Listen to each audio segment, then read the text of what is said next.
Hello दोस्तों, आप सभी का बहुत बहुत स्वागत है शिवम लश्करी हॉरर चैनल पर। और आज मैं लेकर आ गया हूँ आप लोगों के लिए एक न्यू हॉरर स्टोरी जो कि सच्ची घटना पर आधारित है। दोस्तों, कहानी शुरू करने से पहले मैं आपको एक चीज़ बता देता हूँ कि मेरी कहानी आप लोग हेडफोन लगा के सुनिएगा, तभी कहानी का मज़ा आएगा। और दोस्तों, ये कहानी सुनकर आप कभी अब अकेली रात में छत पे नहीं जाएंगे। बस दोस्तों, आप लोगों से एक निवेदन है, कृपया करके वीडियो को पूरा देखें। तो चलिए दोस्तों, बिना देरी करते हुए कहानी को शुरू करते हैं। ये कहानी एक लड़की के ऊपर है जिसका नाम सुमन था। दोस्तों, ये बात सन 2018 की है। दोस्तों, इस परिवार में बस 3 लोग रहा करते थे, सुमन, सुमन की माँ और सुमन के पापा। ये लोग बहुत ही गरीब हुआ करते थे लेकिन अपनी ज़िंदगी में खुश थे। सुमन के पापा रिक्शा चलाया करते थे और सुमन की माँ एक हाउसवाइफ थी और सुमन क्लास 12 में पढ़ती थी। सुमन की उम्र तकरीबन 17 वर्ष थी और ये भी अपनी ज़िंदगी अच्छे से काट रही थी। इसकी माँ इससे रोज़ कहा करती थी कि सुमन बेटा अपने बाल बांध के रखा करो, लेकिन सुमन है कि मानती नहीं थी। उसके बाल पूरे मोहल्ले में सबसे बड़े थे और अच्छे घने थे। माँ उससे रोज़ कहती थी कि सुमन अपने बाल बांध के रखा करो।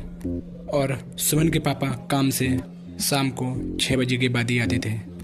ये तीनों लोग साथ में खाना खाते थे और सो जाते थे। ऐसे ही इनकी ज़िंदगी बहुत बढ़िया चल रही थी कि अचानक एक दिन बहुत तेज़ मौसम बिगड़ गया। बहुत तेज़ हवा चलने लगी, मानो उस दिन आंधी तूफान आ गया हो।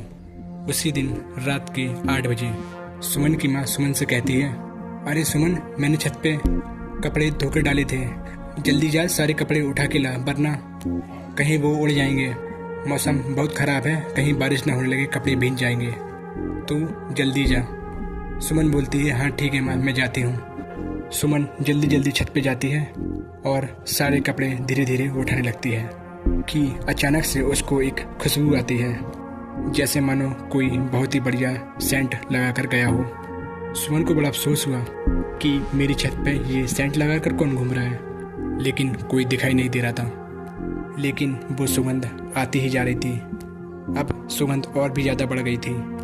वो सारे कपड़े उठा ही रही थी कि अचानक से उसके सिर के ऊपर से एक सफ़ेद चादर उड़ती हुई जा रही थी। वो चादर एक कारपेट के आकार की थी।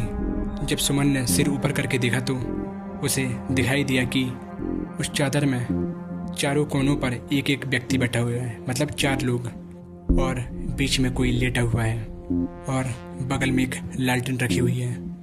ये खुशबू वहीं से आ रही थी। सुमन को काफ़ी देर हो चुकी थी। सुमन की माँ उसको आवाज़ देने लगती है कि सुमन, सुमन, कि कहाँ रह गई, जल्दी आ। अपनी माँ का कुछ भी सुमन जवाब नहीं दे रही, किसी के बस में माँ ने, लेकिन सोचा मैं खुद जाके देखती हूँ। उसकी माँ जल्दी जल्दी छत पे गई और जाकर देखा सुमन ऊपर कुछ देख रही है। सुमन की माँ ने फिर आवाज़ लगाई, सुमन, सुमन, लेकिन सुमन कुछ आवाज़ ही नहीं दे रही थी, बस ऊपर देखती ही जा रही थी।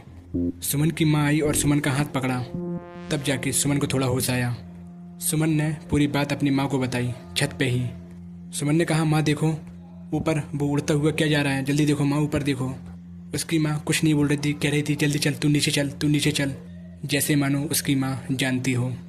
इतने में ही चादर में एक व्यक्ति की नज़र सुमन पर चली जाती है। वो ऊपर से नीचे देखने लगता है सुमन की तरफ। सुमन भी उसको देखने लगती है और अपनी माँ से कहती है, माँ देखो उस चादर में से कोई मुझे देख रहा है, माँ देखो। माँ ने अपनी बेटी का हाथ पकड़ा और नीचे ले गई। उस दिन भी सुमन के बाल खुले हुए थे। सुमन की माँ ने कहा, पहले नंबर तू अपने ये बाल बांध। फिर माँ ने उसे समझाया कि उस चीज़ में ज़्यादा ध्यान मत दे, आराम से खाना पीना खा के सो जा, तुझे कल जल्दी स्कूल भी तो जाना है। सुमन भी इस बात को इग्नोर करके सोने लगी। माँ अपने कमरे में आ जाती है और जो रात को हुआ वो पूरी बात अपने पति को बताने लगती है। तो उसके पापा ने कहा, चलो कोई बात नहीं, ऐसा कभी कभार वहम हो जाता है। तो सब लोग फिर सो जाते हैं। उसी रात को 2 बजे सुमन के कमरे से चीखने की आवाज़ आती है। उसके माँ और पापा जल्दी से जाते हैं उसके रूम में और जाकर देखते हैं कि सुमन अपने बेड पर बैठकर रो रही है। सुमन की माँ ने पूछा कि बेटा क्या हुआ, तुम ऐसे क्यों चीखी। फिर सुमन ने बताया, माँ मैं सो रही थी तो मुझे मेरे कोई बाल सहला रहा था, मुझे लगा आप हो। फिर मेरी आँख खुल गई और जो मैंने देखा उससे मेरी चीख निकल गई। मैंने देखा कि एक मेरे बगल में काला साया हुआ बैठा है और वही मेरे बाल सहला रहा था। उस साये की चमकदार आंखें थी। माँ, मुझे बहुत डर लग रहा है, मैं आपके साथ ही सोऊंगी। तो माँ ने कहा ठीक है बेटा, कोई बात नहीं, तू आज रात मेरे साथ सो जा। तो सुमन ने उस दिन की रात तो आराम से गुजार दी, लेकिन दूसरी रात जब सुमन अपने रूम में सो रही थी तो अचानक से रात के 12 बजे उसकी नींद खुल जाती है। वो उठकर बैठ जाती है। उसने अपने कमरे में देखा कि कोने में एक काला साया खड़ा हुआ है। उसकी आंखें बहुत ज़्यादा चमक रही हैं और वो काला साया इसी को दिख रहा है। इसकी फिर से चीख निकल जाती है। इसकी माँ और पापा दोनों लोग आते हैं, देखते हैं कमरे में कि सुमन अपने बिस्तर पर बैठी हुई है और सिन्नी चीखी हुई है, बाल उसके खुले हुए हैं। सुमन की माँ ने बोला, सुमन क्या हुआ, तो क्यों चीखी? लेकिन सुमन ने कुछ जवाब नहीं दिया, वो बस अपना सिर नीचे किए हुई थी। सुमन के पापा ने भी पूछा, सुमन क्या हुआ? सुमन ने धीरे से अपना सिर ऊपर किया और एक कोने में देखने लगी।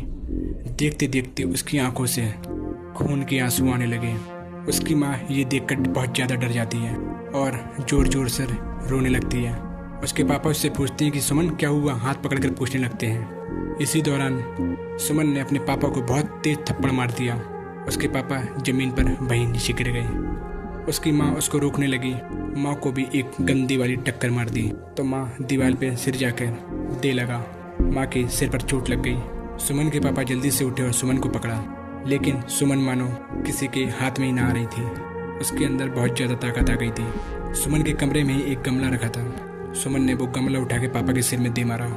पापा के सिर से खून बहने लगा और पापा वहीं बेहोश हो गए। सुमन गई छत पे और छत से दौड़ लगाकर कूद कर भागने लगी बाहर की तरफ। लेकिन उस दिन मानो सुमन की किस्मत अच्छी रही थी, क्योंकि उस दिन लाइट चली गई और मोहल्ले वाले बाहर टहल रहे थे। उन्होंने देखा कि सुमन कहीं भागती हुई जा रही है, तो मोहल्ले वालों ने 3-4 लोगों ने सुमन को पकड़ा, लेकिन सुमन मानो किसी के हाथ में ना आ रही थी। फिर 6-7 लोग और आ गए, कस के उसको पकड़ा, हाथ पैर बांधकर उसको ले गए और उसको रूम में बंद कर दिया। रूम में बंद करने के बाद सुबह उनके घर पे गए। सुमन के मम्मी पापा बेहोश पड़े थे, तो कुछ लोगों ने उनको हॉस्पिटल में जाके भर्ती किया। थोड़ी देर में उनको होश आ गया, तो मोहल्ले वाले ने पूरी बात बता दी कि आपकी बच्ची हमारे पास है, वो हमें कुछ अजीब सी दिख रही है, जैसे मानो उसके अंदर कुछ आ गया हो। तो सुमन की माँ ने पूरी बात उस दिन वाली बता दी, जिस दिन वो छत पे कपड़े उठाने के लिए गई थी। तो एक मोहल्ले के बुजुर्ग व्यक्ति ने कहा कि बेटा, कि तुम्हारी बिटिया ने जिसको देखा था वो एक जिन्नात की अर्थी जा रही थी, और उसी दिन तुम्हारी बेटी छत पर गई कपड़े उठाने के लिए, और शायद इसने उनको टोक दिया हो, उसी की वजह से ये सब हो रहा है। सुमन की माँ ने कहा कि आप ही कुछ बताएं।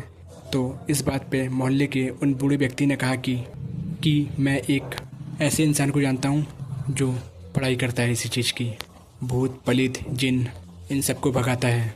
तो उन्होंने उस व्यक्ति को बुलाया, तो उस व्यक्ति को भी पूरी बात बता दी।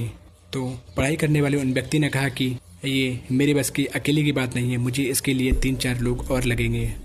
तो उस पढ़ाई करने वाले व्यक्ति ने अपने ही साथी को बुला लिया, तकरीबन वो 6 लोग हो गए। तो फिर दोस्तों पढ़ाई करने वाले उन व्यक्ति ने कहा कि चलो वो लड़की कहाँ है, हमें वहाँ ले चलो। तो वो सारे लोग वहीं पर गए जहाँ पर वो लड़की थी। तो फिर वहाँ पहुँचने के बाद उस कमरे से बहुत तेज चीखने की आवाज़ आ रही थी। तो पढ़ाई करने वाले व्यक्ति ने कहा कि आप लोग अभी रुक जाइए, अभी कोई आगे नहीं जाएगा। तो उन 6 लोगों ने एक मंत्र पढ़ा और उसके गेट पे आग लग गई। तो मोहल्ले वाले लोगों ने कहा कि भाई पानी लाओ, पानी डालो। तो उन पढ़ाई करने वाले व्यक्ति ने कहा कि नहीं, पानी यानी कोई नहीं डालेगा। उन्होंने अपनी जेब में से एक बोतल निकाली और मंत्र पढ़ के उस गेट पे डाल दिया। वो आग बुझ गई और वो 6 लोग उस रूम में चले गए अंदर। उन्होंने देखा एक लड़की ज़मीन में बैठी हुई है और हंस रही है। तो पढ़ाई करने वाले उन व्यक्ति ने कहा कि कौन है तू, क्यों बेचारी इस बच्ची के शरीर में आया है? तो वो लड़की बोली, मैं एक जिन्न हूँ और उस रात को मैं अपने पिताजी की अर्थी लेके जा रहा था कि अचानक ये लड़की हमें टोकने लगी। मैंने इसको ऊपर से देखा, इसके बाल खुले हुए थे और ये मुझे बहुत अच्छी लगी, इसको मैं अपने साथ ले जाऊँगा। तो पढ़ाई करने वाले व्यक्ति ने कहा कि ऐसे कैसे ले जाएगा, तू एक जिन्न है और ये एक इंसान, ऐसा कभी नहीं हो सकता। बता इस लड़की के शरीर से जाने का क्या चाहिए तुझे? बहुत देर बाद जिन्न ने कहा, ठीक है, मैं इस लड़की के शरीर से जाने के लिए तैयार हूँ, लेकिन मुझे 7 मुर्गे चाहिए। तो दोस्तों उनके लिए 7 मुर्गे लाए गए। तो वो जिन्न 7 मुर्गे एक साथ खा गया जैसे मानो उसकी एक खुराक थी। मुर्गे खाने के बाद वो लड़की वहीं गिर गई। तो उन पढ़ाई करने वाले व्यक्ति ने उस लड़की को एक ताबीज़ दिया और उनके माता पिता से कहा कि ये ताबीज़ कभी नहीं उतरना चाहिए और आपकी लड़की अब बिल्कुल ठीक है, इसको घर ले जाइए। तो फिर 4 घंटे तक वो लड़की सोती रही। 4 घंटे सोने के बाद वो उठी तो अब वो बिल्कुल ठीक थी, लेकिन उसे अपने साथ कुछ भी याद नहीं था कि मेरे साथ क्या क्या हुआ, और उन लोगों की ज़िंदगी फिर से अच्छी चलने लगी। तो दोस्तों बस आज का वीडियो यहीं समाप्त होता है। आशा करता हूँ आपको ये मेरी वीडियो पसंद आई होगी, और अगर अच्छी लगी तो मेरी वीडियो को एक लाइक कर दीजिए, और आप लोग अगर मेरे चैनल पर नए हो तो चैनल को सब्सक्राइब कर दीजिए, और ध्यान रखिए सब्सक्राइब करते समय बेल आइकन ऑल पे करना ना भूलें। इससे क्या होता है कि वीडियो की नोटिफिकेशन सबसे पहले आपके पास पहुँचेगी। तो दोस्तों बस आपको मिलते हैं एक अगली वीडियो में, तब तक के लिए बाय।